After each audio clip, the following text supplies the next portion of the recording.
Sahabat Manggeo, pembahasan syariat, tarekat, dan hakikat ini sesungguhnya pembahasan yang mengandung diskursus yang sangat pelik. Setiap pemikir mempunyai istilah dan argumentasi yang berbeda.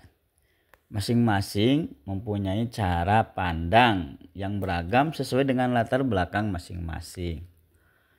Nah, kalau sahabat Manggeo teliti atau misalnya riset ya, bahwa munculnya perbedaan-perbedaan cara pandang ini adalah ketika Islam dikaji sebagai sebuah ilmu, di mana perkembangan ini berawal ketika Rasulullah SAW wafat ya.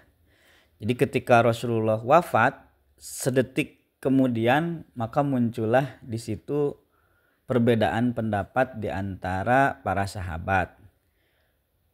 Diawali pada saat itu perbedaan masalah kepemimpinan, sehingga langsung berkembang kepada perkembangan teologi, tafsir, fikih, akidah, muamalah, keilmuan, dan lain sebagainya. Jadi sekali lagi, awalnya itu perkembangan itu adalah dari wafatnya Rasulullah, di mana antar para sahabat menjadi memiliki cara pandang yang berbeda terhadap teologi, tafsir, fikih, akidah, muamalah. Di mana para sahabat itu mungkin antar satu dan yang lainnya itu mempunyai reason tertentu atau alasan tertentu sesuai dengan pemahamannya.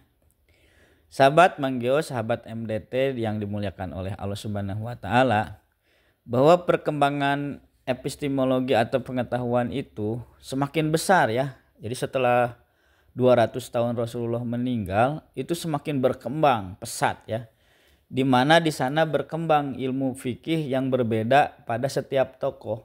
Ya, jadi kalau yang tadi mah mungkin diawali dengan fikih kepemimpinan, nah sekarang mah jadi fikih ibadah. Asalnya fikih kepemimpinan, apakah kepemimpinan setelah Rasulullah itu imamah atau khalifah ya, atau khilafah. Nah, ternyata berbeda lagi setelah 200 tahun kemudian, bukan lagi permasalahan imamah atau khalifah atau khilafah, tetapi perkembangannya itu menjadi perkembangan ilmu fikih ya, ilmu hadis. Jadi hadisnya juga berbeda-beda. Ada yang mengatakan ini hadis yang sahih, mutawatir, ada juga yang ini hadis maudhu atau hadis yang palsu dan sebagainya. Begitu juga dengan pandangan terhadap ilmu tafsir yang berbeda ya. Menurut tokoh ini tafsirnya ayat ini begini, menurut tafsir itu tafsirnya begini, menurut tokoh A, tokoh B, tokoh C itu berbeda-beda mengenai satu ayat atau satu surat ya. Sehingga muncullah ilmu tafsir ya yang berbeda-beda. Kemudian muncullah ilmu tasawuf ya. Jadi di situ berkembang juga ilmu-ilmu tasawuf, di mana setiap orang juga akhirnya jadi berbeda di dalam pemahaman, di dalam penyajian pengetahuannya atau di dalam epistemologi pengetahuannya. Nah, begitu juga keilmuan lainnya ya, seperti misalnya ilmu tentang sejarah atau tarikh ya, ilmu tentang hadis, ilmu begitu juga dengan keilmuan lainnya, misalnya keilmuan diantaranya tentang sejarah atau tentang sirah Nabi, itu semakin berkembang dan berbeda pada setiap pemikir. Sahabat Manggeo, masing-masing para tokoh tersebut mempunyai argumentasi sendiri, logika sendiri, dan mengembangkan term-term atau istilah sejauh yang mereka temukan. Nah, kedalaman pengetahuannya juga bergantung pada latar belakang dan keilmuan para tokoh itu sendiri. Maka sangat wajar ya, jadi kalau di dunia keilmuan itu mempunyai cara pandang yang berbeda atau memiliki pengertian dan pemaknaan yang berbeda-beda. Nah, di dalam hal ini termasuk masalah syariat, tarekat, hakikat. ini merupakan pembahasan yang sangat kontroversial ya, di mana antara satu ulama dengan satu ulama yang lainnya sangat berbeda. Namun setidaknya Manggil pada hari ini, pada acara Zoom ini, memberikan kisi-kisi yang mudah ya untuk memahami syariat, tarekat, dan hakikat ini. Sahabat Manggil akan lebih mudah jika membahas masalah syariat, tarekat, dan hakikat ini dihubungkan dengan amal. Ya, jadi jangan kata benda saja, misalnya syariat, tarekat, hakikat ini, tetapi ditambahin katanya jadi amal syariat, amal tarekat, amal hakikat, agar lebih paham ya. Ini menurut versi Manggil ya. Baiklah sahabat Manggil, bahwa Manggil akan mulai dari definisi amal menurut para sufi ya, atau menurut para ulama. Apa itu amal? Amal adalah harokatul jism au qalbi ya, atau amal adalah gerakan tubuh atau gerakan hati. Ya, gerakan tubuh itu adalah amal. Gerakan hati juga amal. Ya, jadi kalau kita menggerakkan tangan minum itu amal ketika sedang minum. Ketika kita suudon kepada orang lain itu juga amal. Ya, itu kan gerakan hati, suudon itu. Nah, sahabat Manggil, apabila bergerak jisim atau hati yang bergeraknya yang mendatangkan pahala, maka amal itu dinamakan dengan amal taat.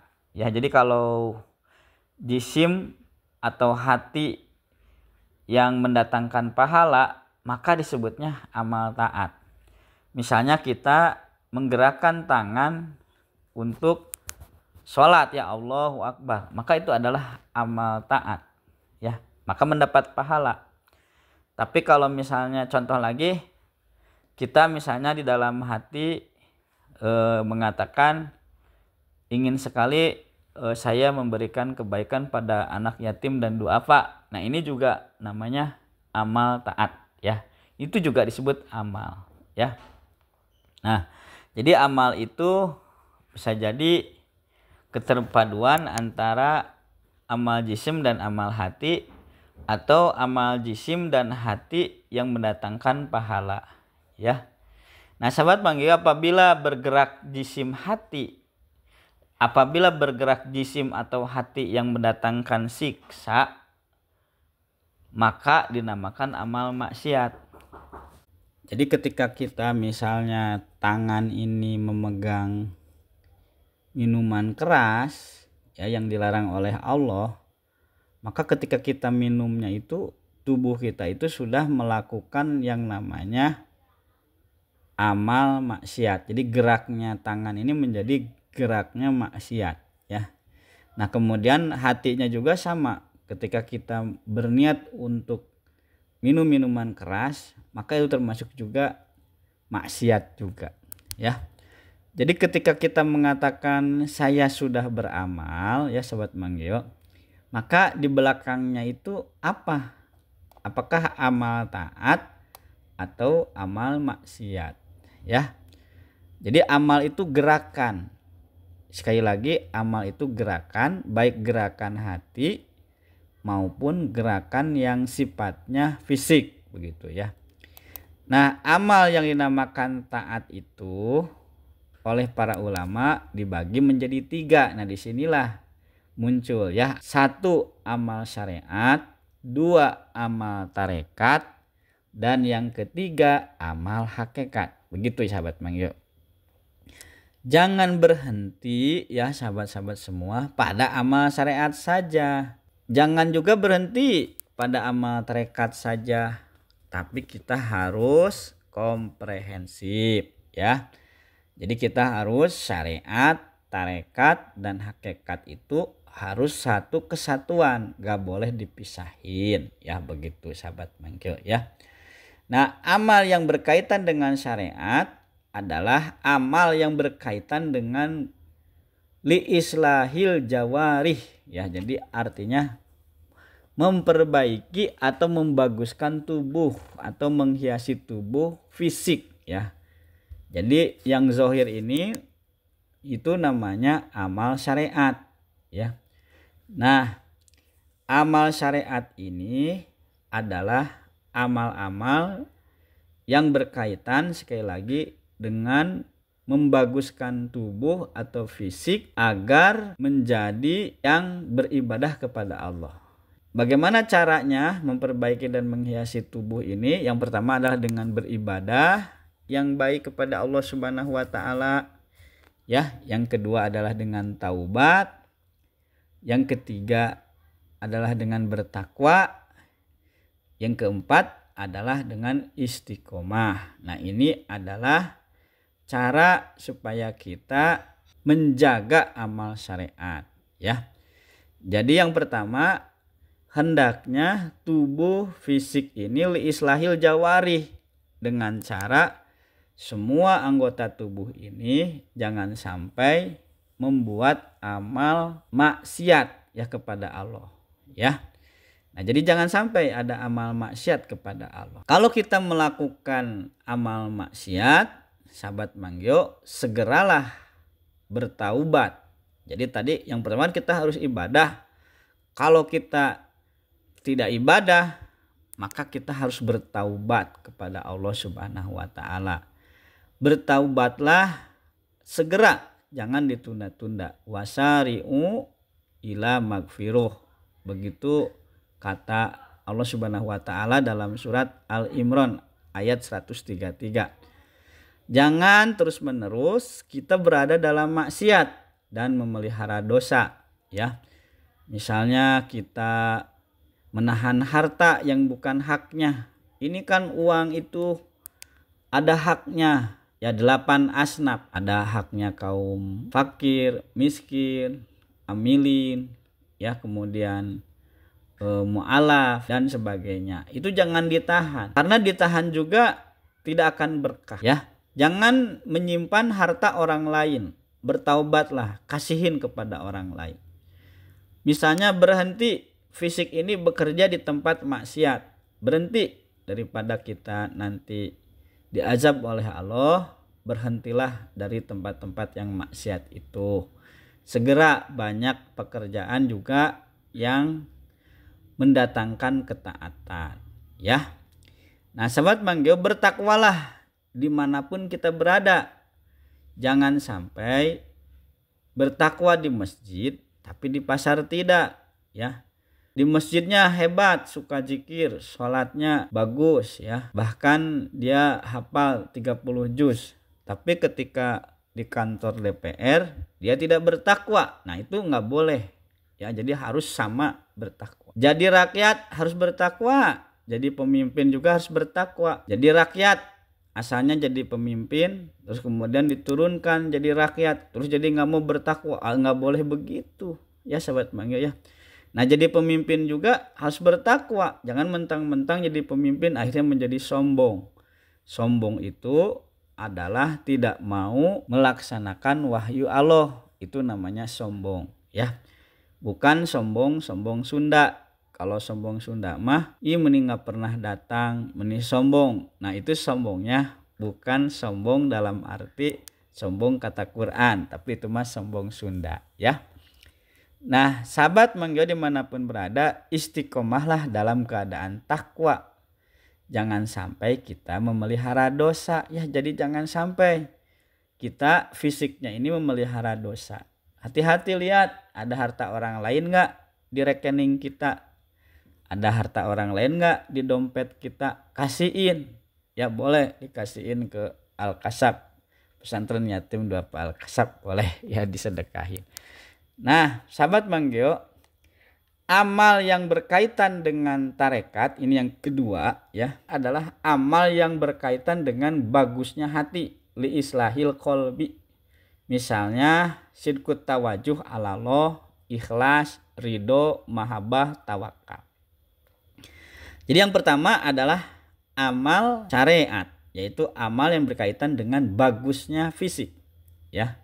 Nah, yang kedua adalah amal yang berkaitan dengan bagusnya hati atau li islahil qalbu. Ya, misalnya sidqut tawajuh ala Allah. Jadi si qalbu ini setelah tadi taubat itu namanya sidqut tawajuh ala Allah. Benar-benar berorientasi gerakan hati ini adalah semuanya apa yang kita perbuat divisikan untuk ibadah kepada Allah.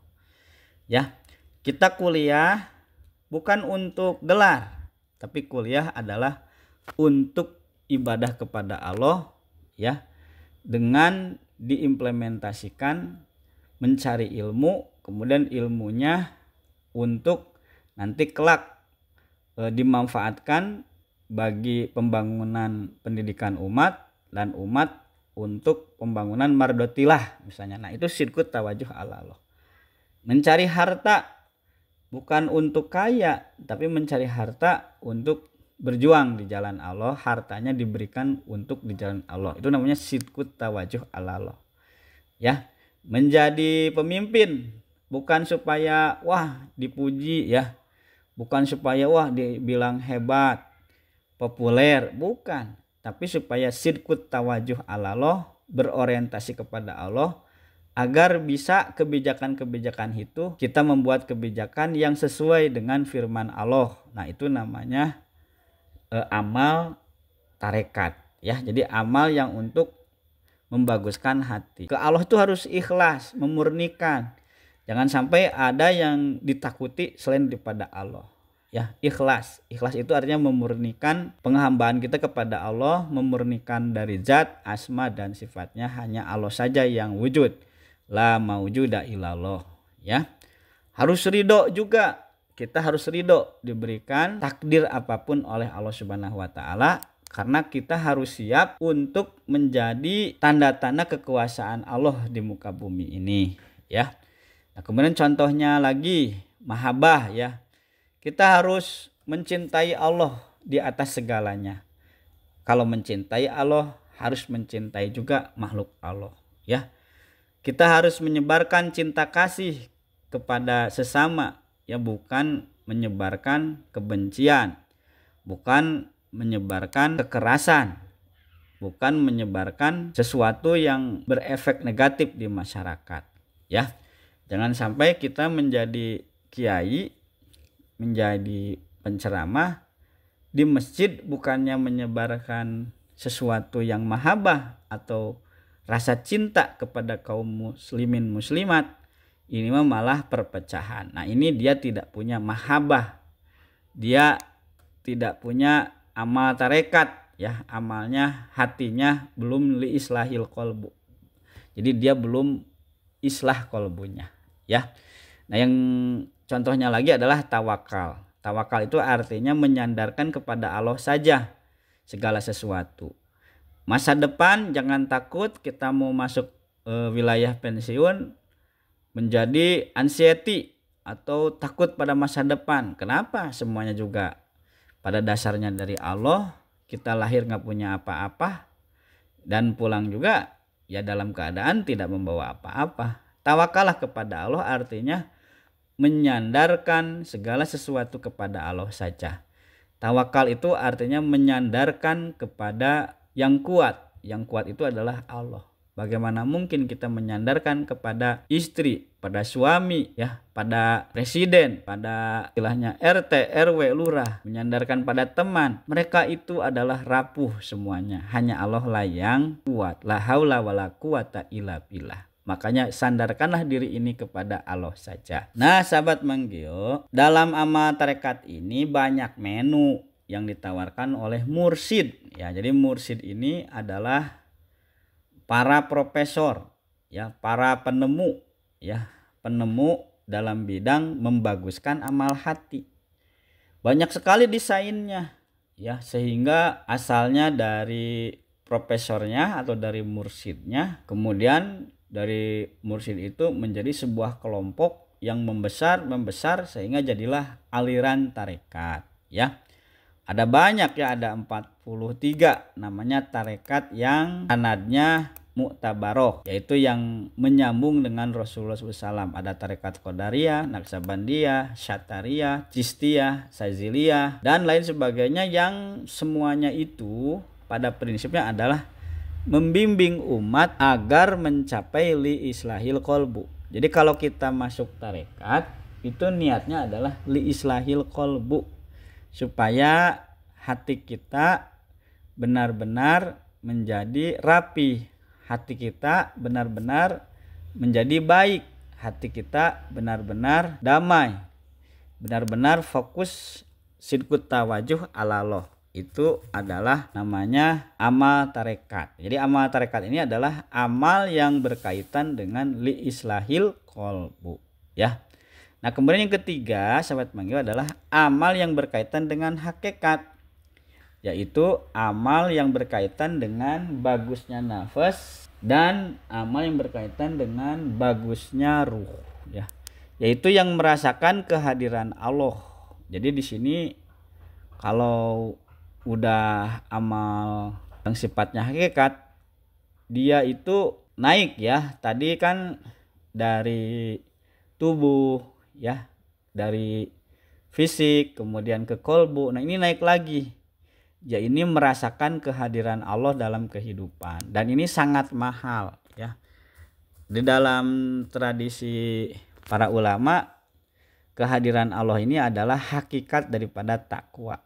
Jadi takwa ini merasakan bahwa Allah itu hadir di dalam kehidupan kita, ya. Nah, kemudian muraqabah, ada musyahadah, ada ma'rifah. Semuanya itu adalah amal-amal yang berkaitan dengan hakikat, yaitu dengan bagusnya nafas atau bagusnya ruh, ya. Jadi sahabat manggil, untuk memahami amal ini biasanya ahli thariqah mengungkapkannya dalam konsep irfan. Jadi kalau tasawuf itu lebih kepada akhlak, kalau irfan itu konsepnya lebih kepada hakikat, ya, yaitu konsepsi filosofi yang berkaitan dengan kehadiran, muraqabah, musyahadah, ma'rifah, hubungan antara makhluk dengan Tuhan, bagaimana hubungan Tuhan dengan semesta. Nah, ini adalah konsep irfan, di mana pada prinsipnya adalah ingin membaguskan nafas atau islahil nafas waruh, ya. Nah, sahabat manggil, tadi udah disebutkan, sekali lagi, ada amal yang berkaitan dengan syariat, yaitu amal yang berkaitan dengan li islahil jawarih atau li islahil memperbaiki tubuh, ya. Atau yang kedua adalah amal yang berkaitan dengan tarekat li islahil qalbu, yaitu memperbaiki kolbu, hati. Dan yang ketiga adalah li islahin nafas waruh, yaitu memperbaiki supaya bagus nafas ini dan ruh ini bercahaya sehingga kita bisa dekat dengan Allah, ya. Nah, sahabat manggil, yang dimaksud dekat dengan Allah itu bukan dekat dengan secara wujud, tapi dekat ini adalah dekat dengan sifat-sifatnya. Karena para sufi tidak pernah membahas tentang zat Allah, tetapi para sufi ini membahas tentang sifat Allah atau nama-nama Allah, ya. Nah, sahabat manggil, ini bisa diimplementasikan. Misalnya amal syariat, misalnya sholat. Sholat itu bagaimana amal syariatnya? Yaitu gerakan, bacaannya, kemudian panjang pendeknya, itu namanya gerakan atau amal syariat. Terus kemudian apakah ini nadanya? Nah, ini ketika ngebahas panjang pendek, nada, bacaan, gerakan, ini namanya amal syariat. Nah, yang kedua adalah amal tarekat yang berkaitan dengan hati. Merasakan enggak hati ini dalam sholat? Hadir enggak hati ini dalam sholat? Apakah ketika kita sholat hatinya ngapung kaditu kadieu? Apakah ingat yang lain? Nah, ini adalah permasalahan tarekat. Jadi ini tidak bisa langsung. Hanya orang-orang tarekat untuk sholat istilahnya khusyuk itu ada tekniknya. Bukan saja yang dibenarin dengan sholatnya saja, tapi tarekat di bidang lainnya. Karena ini sangat menyambung, sholat itu bukan berdiri sendiri, melainkan nyambung dengan ibadah yang lainnya. Jadi kalau mau istilahnya khusyuk, ya kita harus merasakan kehadiran hati dalam sholat yang sebelumnya dibangun juga. apakah dalam kehidupan ini kita sering menghadirkan Allah dalam kehidupan atau tidak ya. Nah, jadi sekali lagi kalau masalah kekhusyuan dalam sholat ini adalah masalah tarekat. Yang ketiga adalah amal sholat yang berkaitan dengan hakikat, yaitu merasakan kehadirannya. Apakah ketika sholat itu kita tuh merasa hadir ya, Allah tuh hadir dalam kosmos kita gitu ya, atau ruang kehidupan kita ya. Apakah hanya bacaan saja? Kalau hanya bacaan saja berarti syariat. Kalau udah menghadirkan hati, merasa sholat itu benar-benar ada feel-nya, itu berarti tarekat.